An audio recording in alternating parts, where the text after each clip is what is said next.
Olá, olá meus amigos, amados irmãos, alunos da Escola Bíblica Palavra Viva. Estamos dando início hoje no nosso curso Panorama Bíblico, a aula de número 8, a lição número 8. Na verdade, não é a aula número 8, a lição número 8 do nosso curso, que vai tratar da aliança eterna. Então vamos começar a falar sobre esse tema muito interessante. Aliança ou alianças é um tema muito interessante na palavra de Deus. E hoje nós vamos dar início a um entendimento dentro do contexto da criação, tá? É muito importante isso, lembrando que nós estamos começando a estudar o livro de Gênesis. Nós vamos ver como aconteceu essa questão da aliança eterna e quais são as implicações desta aliança estabelecida por Deus com o ser humano. Nós já dissemos que Deus sabia como tudo iria acontecer antes da criação do mundo e antes da criação das suas criaturas. Por quê? Porque Deus é onisciente. A onisciência de Deus é uma das suas atribuições. Mas a grande verdade é que Deus quis criar seres livres. E ele quis criar seres livres para poder conviver com eles. E ele sabia que esses seres livres iriam pecar e que ele não poderia intervir. Por que não poderia? Porque senão ele ia contrariar sua própria divindade. Como Deus, ele estabeleceu que as criaturas por ele criadas, chamadas seres humanos, teriam liberdade de decidir. Então, ele não iria intervir. Nós vimos também que 1/3 dos anjos, após o teste da livre vontade dos mesmos, caíram juntamente com Lúcifer. Não houve plano de salvação para os anjos. Por quê? Porque eles conviveram diretamente com Deus. Mas Deus iria criar o homem e sabia que também o homem iria cair. Ok? Então muitas pessoas me perguntam nos vários grupos de estudo, né? Mas se Deus sabia, por que ele permitiu que isso acontecesse? Isso está inserido dentro da questão da soberania de Deus, amados. Deus sabia, ele é onisciente, dentro do contexto da onisciência, Deus sabe tudo, mas ele estabeleceu que seria assim, porque afinal de contas ele é o Criador, nós somos as suas criaturas. Mas agora nós vamos falar de uma grande verdade que a palavra de Deus nos mostra, que Deus amou o homem de tal maneira que antes de criá-lo, arquitetou um plano para salvá-lo. É uma coisa incompreensível do ponto de vista racional. Nós só conseguimos compreender isso do ponto de vista espiritual, ou seja, pela fé. Nós entendemos que o amor de Deus é tão grande que mesmo sabendo que isso ia acontecer, aliás, por saber que tudo isso ia acontecer, Deus estabeleceu um plano na eternidade. Esse plano tem como objetivo salvar o homem que iria cair em delitos e pecados. Então Deus quis redimir o homem e desfazer aquilo que sabia que iria acontecer. Então nós falamos sobre um conceito que ele é apenas didático, é apenas pedagógico. Do ponto de vista natural, não existe essas expressões que eu vou falar aqui delas agora, relembrando aquilo que nós já estudamos. E esses conceitos são eternidade passada e eternidade futura. Então, na eternidade passada, aconteceu a coisa mais importante para a raça humana, antes mesmo do homem ser criado. A Bíblia nos mostra que uma das pessoas da triunidade, Deus, o Filho, se ofereceu para fazer essa redenção. E Deus aceitou e fez o plano. E quando Jesus se ofereceu, foi feita uma aliança eterna. Então, a aliança eterna feita entre o Pai né? Deus Pai e o Deus Filho. No céu, na eternidade passada, foi feita uma aliança entre Deus Pai, Deus Filho e Deus Espírito Santo. Uma aliança na qual eles se comprometiam entre si a salvar o homem que ia ser criado. É por causa dessa aliança que o homem é salvo. Exatamente por causa dessa aliança.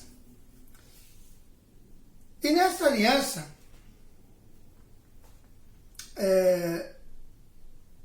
essa aliança, ela foi colocada, ou melhor dizendo, ela está sendo colocada no tempo. Deus, através da Bíblia, está nos informando que a aliança foi estabelecida na eternidade. A Bíblia é o livro da aliança. Testamento é uma palavra para a aliança. Por isso que o Velho Testamento e o Novo Testamento são assim chamados. O Velho Testamento, a Antiga Aliança. Novo Testamento, Nova Aliança. Mas, na verdade, queridos, não existe isso de Antiga Aliança e Nova Aliança. É uma aliança só. São dois passos de uma única aliança. Isaías 46, versículos 9 e 10 diz assim: lembrai-vos das coisas passadas, desde a antiguidade, que eu sou Deus e não há outro. Eu sou Deus e não há outro semelhante a mim, que anuncio o fim desde o princípio, e desde a antiguidade as coisas que ainda não sucederam, que digo, o meu conselho subsistirá e farei toda a minha vontade. Então, a Bíblia está dizendo que Deus anuncia as coisas desde o princípio. Quando Deus começa a fazer, é porque ele já terminou. Ele vê aqui no começo, lá no final. Miqueias capítulo 5, versículo 2, diz assim: mas tu, Belém Efrata, posto que pequena para estar entre as milhares de Judá, de ti é que sairá aquele que há de reinar em Israel, e cujas saídas são desde os tempos antigos, desde os dias da eternidade. Então aqui nós vemos a expressão tempos antigos, dias da eternidade. Então a palavra de Deus está dizendo que Jesus é conhecido desde os dias da eternidade. Em 2 Timóteo capítulo 1, versículos 7 a 10. Porque Deus não nos deu espírito de covardia, mas de poder, de amor e de moderação. Portanto, não te envergonhes do testemunho de nosso Senhor, nem de mim, que sou prisioneiro seu. Antes participa comigo dos sofrimentos do Evangelho, segundo o poder de Deus, que nos salvou e chamou com uma santa vocação, não segundo as nossas obras, mas segundo o seu próprio propósito e a graça que nos foi dada em Cristo Jesus antes dos tempos eternos. Então a graça nos foi dada em Jesus antes dos tempos eternos. Então a graça não é algo que aconteceu a partir das coisas que Jesus operou na terra. Não, a graça ela já tinha sido nos dada através de Jesus na eternidade. Em Tito capítulo 1, versículos 1 e 2, Paulo, servo de Deus e apóstolo de Jesus Cristo, segundo a fé dos eleitos de Deus e o pleno conhecimento da verdade, que é segundo a piedade, na esperança da vida eterna, a qual Deus, que não pode mentir, prometeu antes dos tempos eternos. Vida eterna, a qual Deus, que não pode mentir, prometeu antes dos tempos eternos. Então, na eternidade, Deus prometeu que nos daria a vida eterna. O verso 3 nos diz que ele manifestou a sua palavra no tempo próprio, mas essa palavra já estava estabelecida desde a eternidade. 1 Pedro 1, 18 a 20, sabendo que não foi com coisas corruptíveis, como prata ou ouro, que fostes resgatados da vossa vã maneira de viver, que por tradição recebeste dos vossos pais, mas com precioso sangue, como de um cordeiro sem defeito e sem mancha, o sangue de Cristo, o qual na verdade foi conhecido ainda antes da fundação do mundo, mas manifesto no fim dos tempos por amor de vós. O sangue de Jesus é conhecido antes da fundação do mundo, mas manifesto no fim dos tempos por amor de vós. Isso se deu quando Deus disse que iria criar o homem e salvá-lo. Foi uma conversa que aconteceu entre Deus Pai, Deus Filho, Deus Espírito Santo, lá na eternidade passada. Deus sabia que o homem se perderia, mas Jesus falou: eu estou aqui, ó Deus, para fazer a sua vontade. Jesus não veio ao mundo como solução. Jesus é a solução antes da fundação do mundo. Salmo 40, versículos 6 a 8. Sacrifício e oferta não desejas. Abriste-me os ouvidos. Holocausto e oferta de expiação pelo pecado não reclamaste. Então disse eu: eis aqui venho. No rolo do livro está escrito a meu respeito. Deleito-me em fazer a tua vontade, ó Deus meu. Sim, a tua lei está dentro do meu coração. Essas são palavras de Jesus, citadas pelo salmista no Salmo 40, que foram registradas pelo salmista, mas foram ditas por Jesus antes da fundação do mundo. Deus revelou ao salmista essas palavras, veio a ele por intermédio de uma revelação, porque são palavras ditas pela segunda pessoa da triunidade, lá na eternidade passada. Em Hebreus capítulo 10, o escritor de Hebreus vai desenvolver o tema do Salmo 40. Hebreus capítulo 10, versículos de 1 a 10.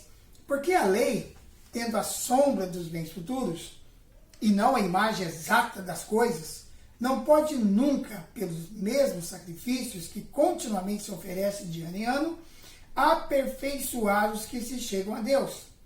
De outra maneira, não teriam deixado de ser oferecidos, pois tendo sido uma vez purificados os que prestavam culto, nunca mais teriam consciência do pecado. Mas nesses sacrifícios, cada ano se faz recordação dos pecados, porque é impossível que o sangue de touros e de bodes tire pecados. Pelo que entrando no mundo diz: sacrifício e oferta não quiseste, mas um corpo me preparaste. Não te deleitaste em holocaustos e oblações pelo pecado. Então eu disse: eis-me aqui, entre parênteses, no rol do livro está escrito de mim, para fazer a Deus a tua vontade. Tendo dito acima: sacrifício, ofertas, holocaustos e oblações pelo pecado não quiseste, mas nele te deleitaste, os quais se oferecem segundo a lei. Agora disse: eis-me aqui para fazer a tua vontade. Ele tira o primeiro para estabelecer o segundo. É nessa vontade dele que temos sido santificados pela oferta do corpo de Jesus Cristo, feita uma vez para sempre. Então o escritor de Hebreus está nos mostrando aqui que há uma superioridade entre o sacrifício de Cristo e o sacrifício dos sacerdotes do Antigo Testamento. Porque o sangue de bode e touros não tira pecado, mas o sacrifício de Cristo sim. Por quê? Porque esse sacrifício, ele não foi pura e simplesmente aquele sacrifício feito lá na cruz. Ele aconteceu no coração de Deus, na economia de Deus, na aliança que Deus fez com a Trindade, aconteceu na eternidade. Em João capítulo 1, versículo 29, diz que no dia seguinte, João o Batista, ele viu a Jesus, que vinha para ele e disse: eis o Cordeiro de Deus, que tira o pecado do mundo. Mas quando João Batista viu Jesus Cristo, numa nação em que o pecado era resolvido através de morte e sacrifício de animais, de cordeiros, ele disse: eis o Cordeiro de Deus, que tira o pecado do mundo. Então nós observamos aqui que Jesus é o Cordeiro que foi sacrificado na eternidade passada. Em Apocalipse 13, 8, e adorá-la-ão todos que habitam sobre a terra, esses cujos nomes não estão escritos no livro do Cordeiro, que foi morto desde a fundação do mundo. Então o Cordeiro, ele foi morto desde a fundação do mundo. Quando o homem pecou, a sentença sobre ele seria o quê? A morte. Porém, o pecado iria contaminar de tal forma o homem que o seu sangue não poderia nem ir ao céu para fazer expiação, ou seja, sofrer as consequências pelo pecado. Alguém deveria morrer em seu lugar. É através do sangue que há remissão de pecados. Hebreus 9, 22. E quase todas as coisas, segundo a lei, se purificam com sangue, e sem derramamento de sangue não há remissão. Sem derramamento de sangue não há remissão. Levítico 17:11. Porque a vida da carne está no sangue, pelo que vou tenho dado sobre o altar, para fazer expiação pelas vossas almas, porquanto é o sangue que faz expiação em virtude da vida. É o sangue que faz expiação pela vida. Hebreus 9:11-12. Mas Cristo, tendo vindo como sumo sacerdote dos bens já realizados, por meio do maior e mais perfeito tabernáculo, não feito por mãos, isso é, não dessa criação, e não pelo sangue de bodes e novilhos, mas por seu próprio sangue, entrou uma vez por todas no santo lugar, havendo obtido uma eterna redenção. Então, o sangue de Jesus, diante de Deus, foi oferecido como redenção eterna. Apocalipse 5, 9 e 10. E cantava um novo cântico, dizendo: digno és de tomar o livro e de abrir os seus selos, porque foste morto, e com teu sangue compraste para Deus homens de toda a tribo, e língua, e povo, e nação. E para o nosso Deus os fizeste reino e sacerdotes, e eles reinarão sobre a terra. Jesus aqui, ele é apresentado como aquele que deu sangue para nos comprar de volta. Nós fomos comprados para Deus pelo sangue de Jesus. Então, queridos, nós estamos vendo aqui como que esse pacto foi desenvolvido. Nós vamos continuar na nossa próxima aula falando desse assunto. Né? Não terminou, não.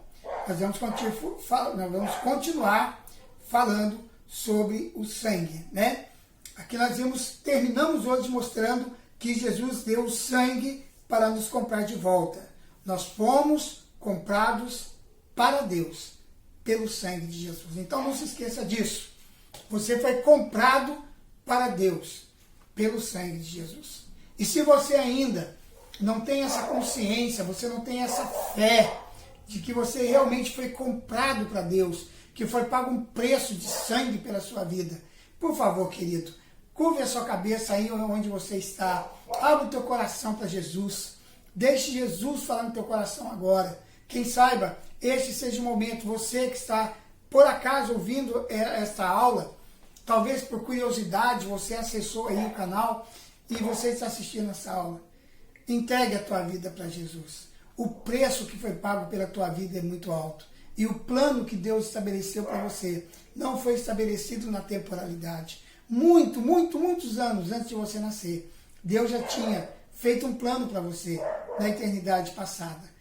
Um acerto, uma aliança feita entre o Pai, o Filho e o Espírito Santo. Pai, eu quero abençoar agora todos aqueles que estão ligados nessa aula. Senhor, pode ser que haja pessoas que ao ouvir este ensino já começaram a entender que verdadeiramente elas foram compradas pelo sangue do Cordeiro que foi imolado desde a fundação do mundo. Quero abençoar agora todos aqueles que ainda não têm certeza dessa salvação, que possa abrir o coração, entregar a vida para Jesus e serem salvos. Assim também eu oro por aqueles que já entregaram, mas ainda não tinham entendido a dimensão da salvação que receberam em Cristo. Que seus corações se abram para esse entendimento e elas possam verdadeiramente receber graça e misericórdia da parte do Senhor. Abençoa a vida de todos os nossos alunos, onde quer que estejam, no Brasil ou fora do Brasil, assistindo esta aula. Cuida deles, Pai. Cuida deles. São teus e são verdadeiros instrumentos nas tuas mãos para a divulgação do Evangelho em toda a terra. Eu os abençoo em nome de Jesus. Amém. Meus queridos, muito obrigado por ter participado conosco nesta aula. E por favor, não se esqueça, gostou da aula? Curta o vídeo, compartilhe nas redes sociais, acesse o sininho para receber a notificação dos novos vídeos e inscreva-se no canal. Amém? Fique com Deus. Até a nossa próxima aula aqui na Escola Bíblica Palavra Viva com o curso Panorama Bíblico. Até lá!